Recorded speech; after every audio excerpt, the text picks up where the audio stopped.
Hey boys and girls, today is our last day, day 3 of our share reading, and we're going to be going back once again to read Zoo Looking by Mem Fox. And I bet today that everybody's going to be reading so loud that the whole town will hear you read today because you're going to be so good at it. We've been thinking about what looks right, what sounds right, and makes sense, but we've also been really looking at our blends and our snap words hiding.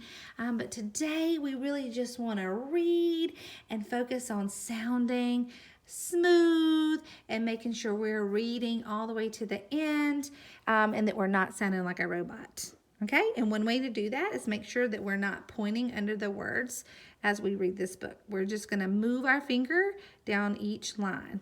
Okay, and we're going to put our eyes across. So when we're reading Zoo Looking and we get to our first sentence today, like this,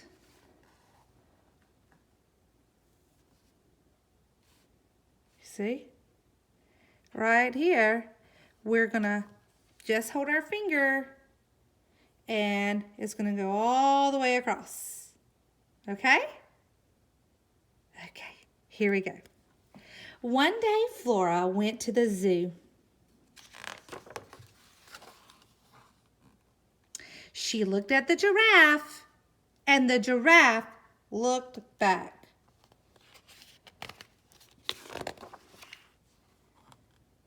She looked at the panther with its coat of silky black.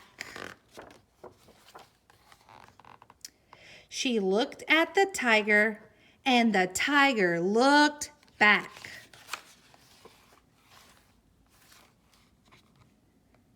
So I'm putting my finger here, and I'm looking all the way across to the end of the line, and I'm going to move it down.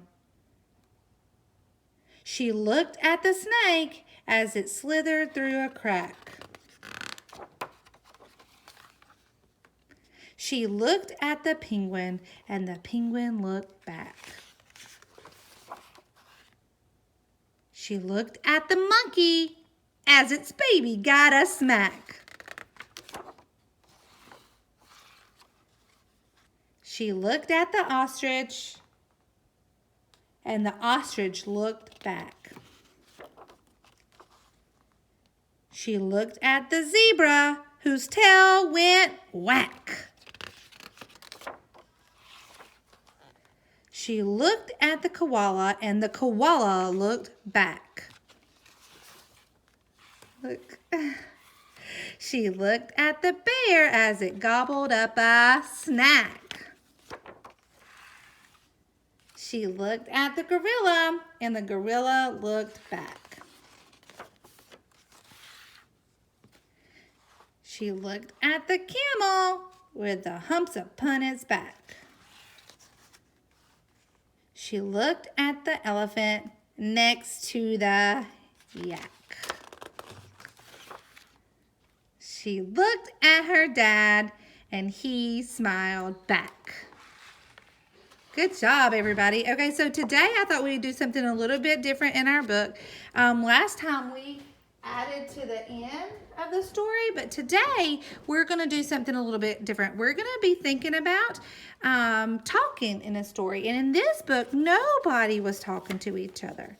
And the animals may not can talk, but they can make a sound, right? They can make some sound to Flora, and Flora could say something to them. So I thought it would kind of be cool if we added talking in the pictures.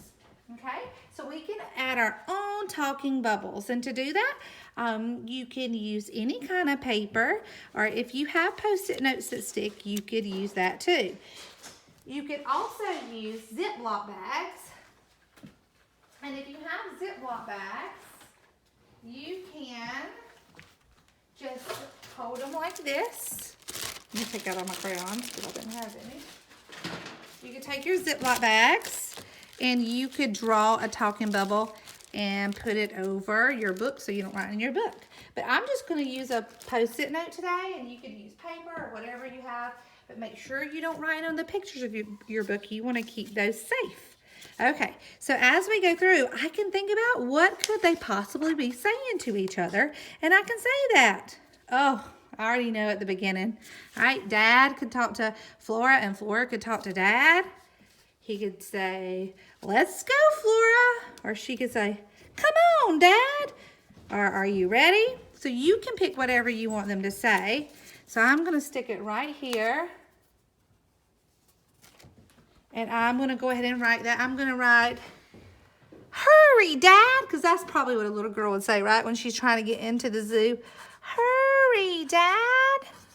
And remember, when you're making a speech bubble, you want to write the words first and then do the speech bubble. So then they'll all fit in there. Because sometimes when we do the speech bubble and we try to write the words last, it doesn't fit. Hurry, Dad. Let's go. Okay. Now, she could say, hi, Giraffe. Or, hello. And he could say, I don't know what a giraffe says, do you? All right, you got to think about it. Say, oh, but I know what a panther says because my little girls are panthers, so I know what they say, right? They kind of make a scratching noise because they're cats. Do they? Meow. Like that, maybe? And they might say scratch. So you could think about what she would say and what he would say, and you could write those talking bubbles, and you could go through any of your books like that, even the books that you've already read and maybe you're a little bit tired of. You could go back through and imagine what the characters would say, and you could turn your books into those books that we love with talking bubbles. Do you think you could do that today?